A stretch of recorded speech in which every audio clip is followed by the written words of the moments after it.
Hi, welcome to the Woodshop Nerdery. This is a follow-up video to the video I released about a month ago with the thumbnail title, Shopsmith Haters Are Really Upset. In that video, I challenged the Shopsmith haters to give me their list of tools that they think are both better and cheaper than Shopsmith equipment. And in that video, I promised to do an update sharing with you all their lists about a month later. And here we are. It's a month later, so let's talk about it. In my last video, I promised a special announcement about the Woodshop Nerdery in the next video, which here we are. But that's actually going to be in the next video, so the next video. I simply forgot that I promised to do this follow-up video. So bear with me, we'll cover these topics today and I'll get to that announcement next time. The inspiration for the Shopsmith Haters video came from user comments that were left on my video and Scott Markwood's video from My Growth Rings in the follow-up videos we made to John Malecki's video where he pretty much trashed the Shopsmith. And generally speaking, the form of the comment that I'm responding to goes something like, well, Shopsmith is terrible because you can buy brand new benchtop tools that are both cheaper and better than even a used Shopsmith. So I challenged the people who honestly believe that to give me their list of tools. What is this list of tools that is both newer, better, and cheaper? So guess what? Nobody provided a list. Not one person provided a list of any tool of any type. Now that's not to say those tools don't exist out there somewhere. If they do, I certainly don't know about them. Oddly enough, instead of providing me those list of tools, which are both better and cheaper, the comments began to migrate to things like, well, Shopsmith is too slow. It takes too long to move from tool to tool to tool. In response to those comments, I made the Shopsmith challenge video in which I formulated a challenge which included a series of 21 woodworking operations on this piece of lumber. And for the Shopsmith, that included 9 tool changeovers. I shot my progress making this workpiece with one camera shot, no edits, and I shared the time it took to complete this operations, including all the mistakes I made. And I put the challenge to those Shopsmith haters to perform those same 21 functions in the same order on a similar workpiece with their standalone tools, and to time them out and share a video showing how they did it. Well, I'm not surprised, but nobody took me up on the challenge.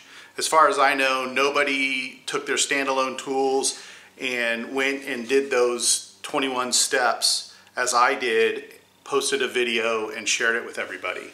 I don't know for sure, but I believe the reason that they didn't do that is because it would just take more time on standalone tools. And that's counterintuitive for people because they got to think, well, there must be time wasted changing from tool to tool to tool. And that's true. It does take time to switch the tools over. But what they're not thinking about is all the places where the Shopsmith is actually faster than standalone tools. For example, in the video, I had my ripping blade, crosscut blade, and dado stack all set up on their arbors. So to switch those out, all I had to do was move the table out of the way, unloosen that one set screw that upset John Malecki so much, and slide off the old arbor, slide on the new arbor, and tighten it down again. Contrast that with the standalone table saw where the user has to kind of reach their hand down into that little slot and back the nut off and grab the washer. Hopefully they don't drop it down into the cavity of the saw, slip off a plate, then slip on their dado stack plates, and then kind of try to sneak their hand down again and get that nut on the arbor and tighten it down. That stuff takes time too. I think that's why you see so many people trying to come up with techniques for avoiding dado stacks on those table saws. The truth is, a dado stack is really efficient if you can get the blade on and off easily. Going back to the Shopsmith haters video, some of the comments mentioned a little bit of confusion about why I was comparing new benchtop tools to a used Shopsmith. And some people even thought maybe that was a little bit unfair.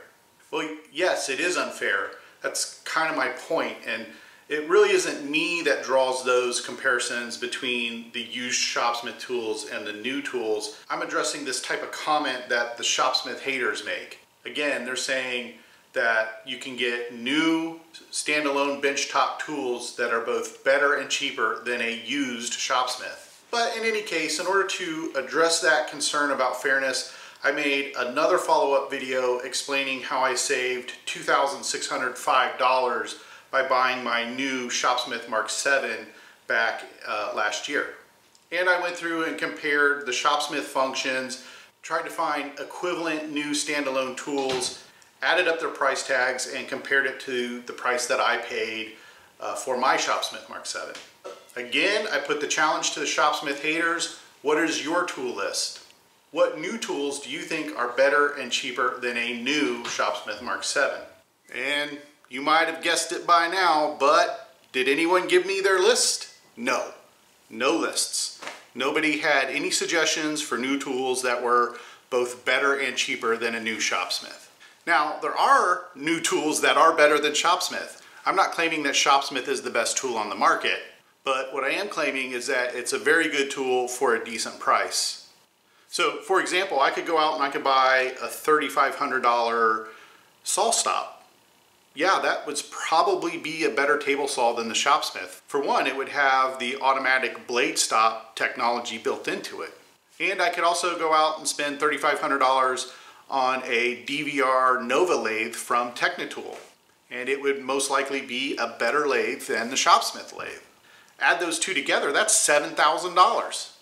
Among all these Shopsmith performance videos that I'm discussing, many people commented about the tilting table on the Shopsmith. Yes, in order to make bevels on the Shopsmith, you're going to have to tilt the table, whereas most table saws, the blade will tilt. I did this video showing how I create quadrilinear structures using simple miter butt joints made on my Shopsmith Mark 10. And there was also this one comment in the Shopsmith challenge video which said, okay, fine, you did your cuts there on your challenge, but do that again with a 2-inch thick by 12-inch wide piece of hard maple. Well, I've got two responses to that. Why don't you do it with a 2-inch wide by 12-inch wide piece of hard maple? Show us how it's done on your standalone tools that are so great. And my other response to that is, well, I kind of did that already. I'm assuming what this person is talking about is that the Shopsmith would struggle to rip that thickness of hard wood. Well, look at this video.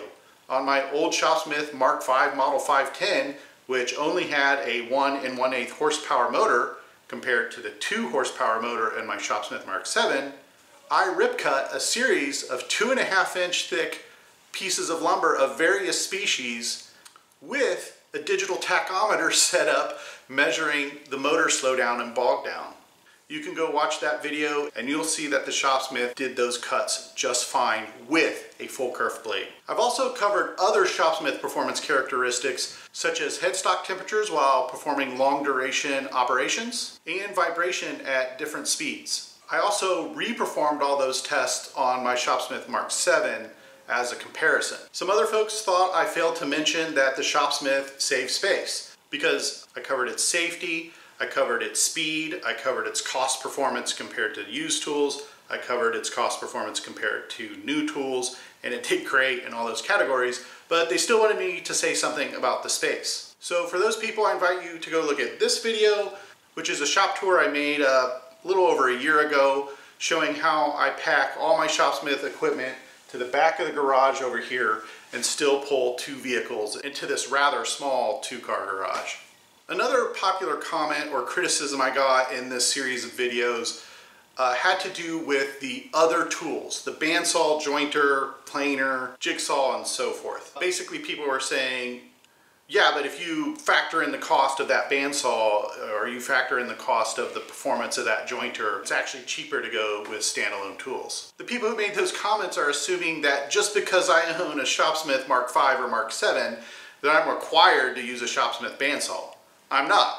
I mean, it's really no different than any other tool brand. Just because you go to Home Depot and buy a rigid table saw doesn't mean you also have to own the rigid bandsaw. To me, it was just sort of a poorly thought through argument. And there were another set of questions that I got related to shaper. What is a shaper? Which is understandable because in today's market, there aren't too many shaping machines marketed to the home hobbyist. But if you want to see an example of the Shopsmith being operated as a shaper, I invite you to see this video in which I compare high-speed steel cutters versus carbide cutters, and I use my Shopsmith basically as a shaper, for example making tongue and groove joints.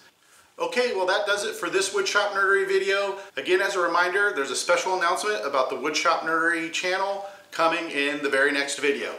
I promise. Bye.